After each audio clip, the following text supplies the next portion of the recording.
Episode 2. Sudah, jangan kau pertimbangkan lagi. Jadikan Lisa sebagai tambang emasmu, Vina. Kapan lagi kau akan mendapatkan uang yang banyak secara singkat? Kau juga bisa berfoya-foya, menikmati masa tuamu sekarang. Bila perlu, jika ada lelaki kaya yang ingin menikahi anakmu, nikahkan saja. Tidak usah pikirkan dia masih muda atau sudah tua. Yang penting bisa menjamin hidupmu, sahut Eva yang terus memprovokasi pikiran Vina. Vina pun melirik ke arah Eva sambil mengangguk. Seolah apa yang dikatakan Eva benar. Lisa yang memiliki paras cantik dan masih muda, sudah seharusnya ia memanfaatkannya. Demi bisa ia membayar hutangnya pada rentenir yang akan mengancam nyawanya. Di mana aku bisa menemukan tempat seperti itu? Jika aku bisa menjual Lisa dengan harga tinggi, aku tidak mau menjual Lisa dengan pria yang tidak punya uang. Kalau bisa dengan para pria yang kaya raya, ujar Vina yang bertanya. Itu gampang. Aku mengenal seseorang yang sudah biasa menjajahkan gadis-gadis muda pada orang kaya, sahut Della. Asteris. Di tempat lain, seorang pria yang berusia 40 tahun, tengah berada di sebuah gudang tua yang sudah tak terpakai. Tengah duduk sambil menyilangkan kakinya dan menatap tajam ke arah seseorang yang sedang bersimpuh di hadapannya. Seseorang lelaki yang berusia 50 tahun dengan kondisi memprihatinkan karena luka di sekujur tubuh. Akibat dipukulin hingga babak belur. Jadi, sudah kau gunakan apa saja dengan uangku? Tanya seseorang pria bernama Sean William dengan tatapan dingin yang menakutkan. Lelaki tampan dan kaya raya, namun dikenal kejam dan berhati dingin. Ia begitu dikenal karena memiliki kekayaan 7 turunan yang tidak akan pernah habis. Sosoknya yang begitu disegani, karena tidak ada satupun orang yang bisa menyaingi kekayaannya, terlebih untuk dunia dalam bisnis.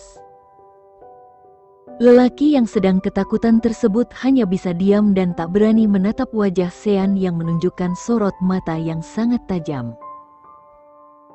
Karena tak menjawab, Juan sang pengawal pribadinya datang menghampiri lelaki tersebut dan menendangnya dari belakang secara kasar, hingga membuat lelaki tersebut jatuh tersungkur. Bruk.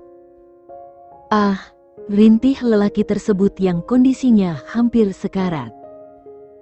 Lihat Tuan Sean dan jawab pertanyaannya sekarang, sahut Juan yang memberi perintah. Dengan perasaan takut, lelaki tersebut pun menatap Sean. Maafkan saya, Tuan. Uang tersebut saya gunakan untuk pengobatan istri. Saya, jawab lelaki itu dengan nada terbata-bata. Sean pun semakin menatap tajam ke arah lelaki tersebut. Pengobatan istrimu ya? Selain kau menjadi pengkhianat, kau juga berusaha menipuku rupanya. Apa kau pikir aku akan percaya dengan alasan murahanmu itu, Mateo? Tanya Sean dengan tenang. Sesaat lelaki tersebut bernama Mateo terdiam menunduk. Apakah kau ingin aku mempercayai alasan sampahmu, Mateo? Tanya Sean sambil tersenyum, senyuman yang menakutkan bagi Mateo. Maafkan saya, Tuan. Saya tidak bermaksud melakukan hal ini, jawab Mateo yang tetap tidak mengaku. Tidak bermaksud katamu? Apa kau sedang melawak sekarang? Kalau kau masih tidak mau mengakui perbuatanmu, dalam detik ini juga kau akan mendengarkan langsung berakhirnya keluargamu di tanganku.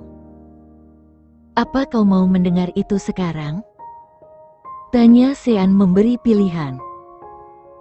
Seketika membuat lelaki itu pun panik dan mendekati Sean. Dengan bersimpuh di kaki Sean untuk memohon. Tolong Tuan. Jangan libatkan masalah ini pada keluarga saya. Mereka tidak tahu apa-apa tentang hal ini. Biarkan saya saja yang menanggungnya, Tuan, ucap Mateo memohon pada Sean. Sean pun menatap tajam dan langsung menendang Mateo dengan keras hingga jatuh kembali. Bruk. Manusia sampah. Bajingan. Jangan seolah kau menjadi pahlawan untuk keluargamu, brengsek, sentak Sean yang tiba-tiba emosi setelah mendengar permohonan Mateo. Saya minta maaf, Tuan. Saya mengaku salah. Saya sudah menggunakan uang itu untuk berfoya-foya bersama beberapa wanita. Ampuni saya, Tuan. Kasih saya kesempatan untuk mengembalikan kerugian yang sudah saya lakukan, jawab Mateo kembali memohon. Lalu bagaimana kau akan mengembalikan uangku? Tanya Sean mencoba menenangkan dirinya. Kasih saya waktu, Tuan, untuk bisa mengembalikan uang tersebut, jawab Mateo. Berapa lama? Tanya Sean dengan serius. Kasih saya waktu beberapa tahun untuk mengembalikan uang tersebut, Tuan. Saya akan berusaha mencicilnya setiap bulan, Tuan, jawab Mateo menjelaskan. Seketika membuat Sean tersenyum sinis. Beberapa tahun katamu? Lelucon apa yang sudah kau katakan, Mateo? Dalam beberapa hari, kau menghabiskan uangku dengan jumlah yang tak main-main. Kau harus tahu, jumlah itu tidak akan bisa kau kembalikan, bahkan jika kau menjual seluruh organ tubuh keluargamu, ucap Sean dengan nada dingin dan meremehkan lelaki tersebut. Membuat lelaki tersebut terdiam menunduk. Mudah sekali kau mengatakan butuh beberapa tahun untuk mengembalikannya. Setelah dalam sekejap kau menghabiskan miliaran uangku untuk bersenang-senang. Lelaki tersebut masih terdiam. Sepertinya kau hanya membuang-buang waktuku saja. Habisi dia sekarang dan buang Mei-nya ke penangkaran peliharaanku. Jangan biarkan dia hidup di kota ini, ujar Sean memberi perintah pada Juan sang pengawal. Baik, Tuan, jawab Juan mengangguk pelan. Dan seketika membuat lelaki tersebut langsung panik dan mencoba menghampiri Sean yang akan pergi meninggalkan mereka. Namun Juan langsung memberi perintah pada pengawal lain untuk membawa lelaki tersebut pergi. Tuan, ku mohon, ampuni saya. Tolong kasih saya kesempatan. Jangan bunuh saya, Tuan, teriak lelaki tersebut memohon pada Sean. Namun Sean tak memperdulikan nasib lelaki tersebut, yang akan dihabisi oleh para pengawalnya dan jasadnya akan dibuang ke penangkaran hewan buas, yaitu buaya-buaya peliharaannya. Sean sengaja membuat sebuah tempat penangkaran hewan buas seperti buaya dan harimau. Karena ia memiliki kekuasaan tertinggi di kotanya, ia tak pernah mendapatkan larangan untuk memelihara hewan-hewan buas tersebut. Karena sosok yang begitu sangat disegani dan berkuasa, tak ada satu orang pun yang berani menantangnya. Sebab selain berkuasa, Sean juga memiliki jaringan mafia yang ditakuti setiap orang. Itu sebabnya tak ada satupun orang yang berani menantang kekuasaannya. Dan sengaja membuat tempat penangkaran tersebut memberikan sebuah hukuman pada orang-orang yang sudah mengkhianatinya. Karena Sean tidak akan membiarkan seseorang yang mengkhianatinya bisa hidup bebas berkeliaran di area kekuasaannya. Pengkhianatan yang dilakukan lelaki tersebut tak bisa membuat Sean menerimanya. Karena sebuah kepercayaan yang sudah ia berikan pada lelaki tersebut justru telah disalahgunakan. Dengan menggelapkan keuangannya di sebuah bar tempat ia bekerja. Karena itu Sean tidak akan membiarkan lelaki tersebut lolos dari genggamannya. Juan pun mengantarkan Sean pulang ke mansion pribadinya. Di perjalanan, Sesekali Juan melirik ke arah Sean yang sedang menatapi luar jendela. "Tuan, malam ini ada jamuan makan malam dengan Tuan Albert untuk membahas kerjasama tentang pembangunan bar di kota sebelah," ujar Juan memberitahu jadwal Sean yang selalu padat. "Batalkan. Atur waktuku untuk barku," jawab Sean dengan tanpa menoleh ke arah Juan. "Baik Tuan," jawab Juan mengangguk. Sean yang sedang serius menatap luar jendela. Tanpa sengaja melihat sosok seorang gadis yang sedang berjalan, seorang berdiri di pinggir jalan yang tengah ramai. Yang kebetulan mobil Sean sedang berhenti karena lampu merah. Sesaat Sean dengan seriusnya memandangi gadis tersebut yang sedang berjalan sendiri. Seolah membuat ia tertarik memandangi gadis tersebut.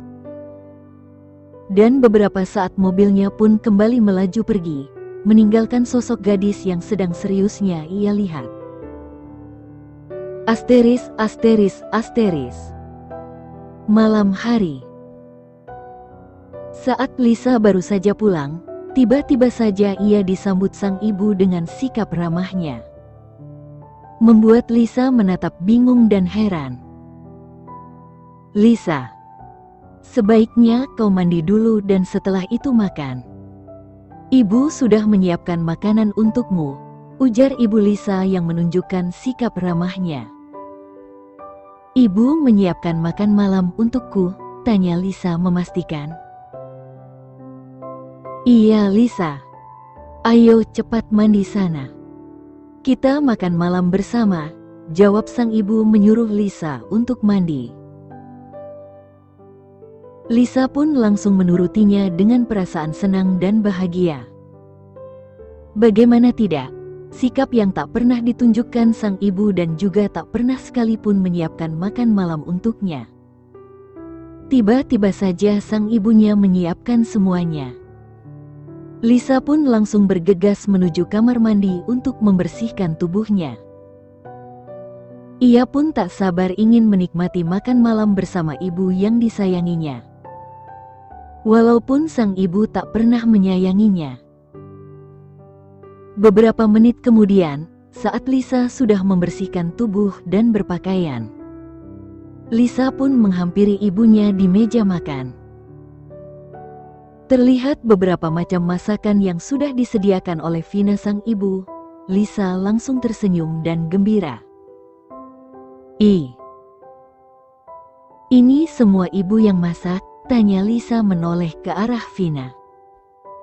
"Iya dong Lisa. Memangnya siapa lagi? Kau pasti sudah lapar kan? Ayo kita makan," jawab Vina sambil tersenyum.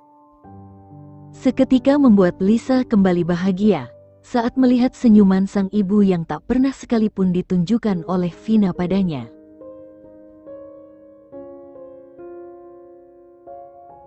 Sebab hari-hari, Vina selalu memarahinya, membentak bahkan mencaci dirinya sebagai anak bawa sial. Lisa pun mengangguk dan mulai menyantap makanan yang sudah disediakan Vina. "Enak kan masakan ibu?" tanya Vina dengan tersenyum ramah. Lisa pun langsung mengangguk. Ini enak Bu. Aku belum pernah merasakan masakan terenak seperti masakan ibu," jawab Lisa memuji masakan Vina. Vina hanya tersenyum dan melirik sinis. "Heuh, jelas saja enak. Makanan ini kan aku membelinya di luar. Kau pikir aku sudi memasak makanan untukmu?" "Ceka," batin Vina dengan sinis. Yang ternyata Vina tak sungguh-sungguh memasak makanan tersebut untuk Lisa. Karena ia sedang merencanakan sesuatu pada Lisa. "Setelah makan kau ikut ibu pergi ya," ujar Vina. Lisa pun menoleh. "Pergi kemana Bu?" tanya Lisa penasaran. "Nanti juga kau akan tahu. Sekarang lebih baik kau makan yang banyak ya," jawab Vina. Lisa hanya mengangguk dan menuruti perkataan Vina. Asteris, asteris, asteris. Juan mengantarkan Sean menuju bar miliknya. Bar yang dimilikinya sudah cukup karena seluruh pengunjung datang ke bar adalah orang-orang dari kalangan atas. Dengan fasilitas yang tak pernah mengecewakan untuk pengunjung yang pernah datang ke barnya. Dan menjadi tempat bar terbaik di kotanya. Selain itu, bar milik Sean selalu mengundang artis bintang ternama demi menghibur pengunjungnya. Sesampainya di bar, seperti biasa bar milik Sean tak pernah sepi. Selalu dipadati pengunjung. Tak hanya sekedar untuk menikmati minuman yang disediakan, namun juga live music yang dapat menghibur seluruh pengunjungnya. Juan pun mengawal Sean menuju ruang private yang biasa Sean menghabiskan waktunya di sana. Sean sengaja memilih ruang private untuk ia bisa menikmati waktunya sendiri. Juan sesaat mendekati Sean yang sudah duduk. "Maaf Tuan. Apakah Tuan membutuhkan wanita untuk menemani Tuan?" tanya Juan menawarkan wanita penghibur. Sebab terkadang Sean sering meminta Juan untuk menyediakan wanita penghibur untuk menemaninya, walau hanya menemaninya minum dan tidak lebih dari itu. "Ya, tapi hanya satu orang saja," jawab Sean dengan nada dingin. "Baik Tuan. Saya akan mengantarkannya," ucap Juan langsung meninggalkan Sean sendirian. Setelah makan malam, Lisa mengikuti ajakan Vina pergi menuju suatu tempat yang tidak ia ketahui. Namun sesaat ia sedikit merasa bingung dengan pakaian yang ia pakai. Karena terlihat sedikit terbuka dan sangat mini. Membuat dirinya sedikit tidak nyaman. Rupanya sebelum pergi, Vina sengaja menyuruh Lisa memakai pakaian sedikit terbuka. Dengan menunjukkan bentuk lekuk tubuh Lisa yang indah. Dan juga Vina sengaja mendandani Lisa agar terlihat cantik dan menarik. Di perjalanan, Lisa mulai tampak bingung dan penasaran. "Ibu, sebenarnya kita mau pergi kemana? Kenapa aku harus memakai pakaian seperti ini?" tanya Lisa penasaran. "Sudah. Sebaiknya kau diam saja dan ikuti apa kata ibu. Yang terpenting kau harus tunjukkan wajah tersenyummu dan jangan coba menolak," jawab sang ibu langsung dengan tegas. "Iya Bu," jawab Lisa dengan menunduk dan menuruti perintah ibunya. "Sebenarnya kemana ibu akan membawaku pergi?" batin Lisa yang masih merasa bingung dan penasaran. Tiba di suatu tempat. Saat Lisa memperhatikan tempat tersebut, Lisa pun langsung terkejut. "Ayo Lisa," ajak Vina pada Lisa. Sesaat Lisa menahan dirinya dengan ajakan sang ibu. "Ibu, kenapa kita harus ke sini? Mau apa kita ke sini?" tanya Lisa mulai panik dan ketakutan. "Sudah ibu bilang, ikuti saja perkataan ibu. Jangan membantah. Ayo cepat," sentak Vina yang tiba-tiba menunjukkan sikap biasanya pada Lisa. Membuat Lisa terkejut, karena sikap ramah yang sebelumnya ditunjukkan oleh Vina kini seketika berubah dan kembali seperti biasanya. Vina pun menarik paksa Lisa untuk membawanya ke dalam tempat tersebut. Dan tiba di dalam, ia disambut seorang wanita dengan penampilan yang cukup menor. "Halo Nyonya. Ini aku membawa anakku yang kujanjikan," ujar Vina dengan tersenyum pada wanita itu. Sesaat wanita itu memperhatikan Lisa dari atas kepala hingga ke ujung kaki.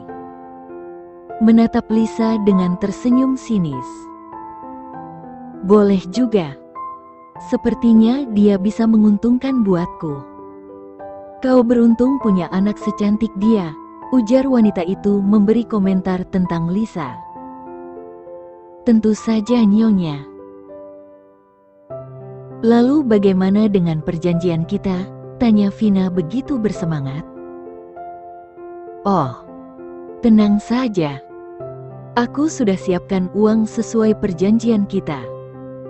Yang terpenting anakmu harus sesuai aturanku, jawab wanita itu lagi dengan gaya yang sedikit sombong. Tentu saja Nyonya. Saya pastikan anak saya tidak akan mengecewakan Anda. Hehehe, ujar Vina meyakinkan wanita itu. Lisa pun semakin panik dan takut mendengar percakapan mereka tentang perjanjian yang Lisa tak tahu apa yang sudah direncanakan ibunya. Ini, aku akan membayar uang mukanya dulu. Jika mereka puas, sisanya akan kuberikan lagi, ujar wanita sembari memberikan amplop tebal yang berisikan uang. Vina dengan cepat dan semangatnya menerima amplop tersebut sambil melirik isi uang tersebut. Apakah kau ingin menghitungnya dulu? Tanya wanita itu lagi. Tidak perlu Nyonya. Saya percaya pada Nyonya. Terima kasih Nyonya. Saya percayakan anak saya pada Nyonya. Semoga Nyonya puas. Hehe, jawab Vina dengan tersenyum nyengir. Oke. Ayo, ujar wanita itu kini menoleh ke arah Lisa. Lisa pun langsung menahan dirinya. Tidak. Aku mau dibawa kemana? Tanya Lisa langsung menghempaskan tangannya dari wanita itu dan mendekati ibunya. Ibu, sebenarnya ada apa ini? Kenapa wanita itu mau membawaku? Apakah ibu mau menjualku? Tanya Lisa yang terus merasa panik dan ketakutan. Iya. Kau akan lebih berguna jika kau menjual tubuhmu pada orang-orang kaya. Dengan begitu hidupku akan lebih enak. Tidak harus mengharapkan uang darimu yang tidak seberapa itu. Jadi lakukan saja apa yang sudah ibu perintahkan, jawab Vina dengan tegas dan menatap tajam. Seketika membuat hati Lisa pun hancur dan kecewa mendengar semua alasan ibunya yang ternyata ingin menjual dirinya. Ia tak menyangka jika sikap ibunya yang tadinya baik ternyata sudah merencanakan sesuatu yang buruk untuk dirinya. Sudah sana. Turuti saja perintah Nyonya ini. Jangan banyak bertanya, ujar ibunya menyuruh Lisa ikut bersama wanita itu. Bersambung.